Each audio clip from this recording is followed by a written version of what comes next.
Hey everyone, before you read Galatians 2, let's preview the chapter so you know what's coming. See, it helps to know the history from the book of Acts. Let's sketch this out. In Acts chapter 9, Paul gets saved on his way to Damascus. You can read about it there. He stays in Damascus once he gets there and right away goes into the synagogues, the place where the Jews worshipped, and starts telling people all about Jesus.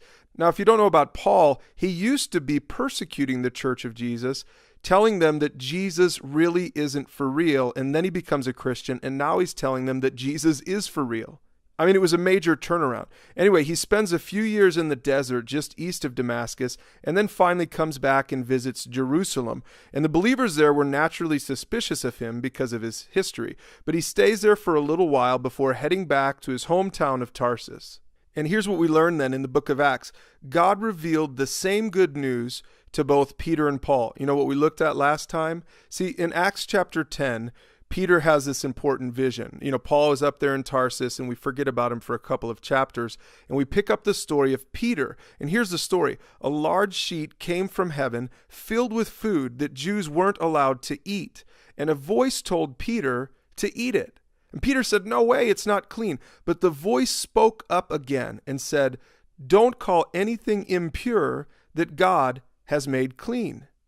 And see, here's the thing. This vision wasn't about food. It was actually about people.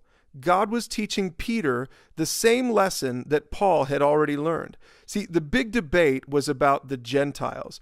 The question was this: what did the Gentiles have to do to be clean in God's sight? See, in the Old Testament, if a Gentile wanted to become a follower of God, he had to jump through some hoops to become Jewish first. But now, Jesus changed all that. Remember this from chapter 1. Salvation equals faith plus nothing. No works required on our part. Jesus already did all of the work for us.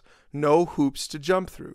Now, this was such a shocking revelation that even the early church leaders struggled to understand it. And they had a huge meeting of the minds in Jerusalem. This is recorded for us in Acts chapter 15, and it's what Paul starts with as we get into Galatians chapter 2.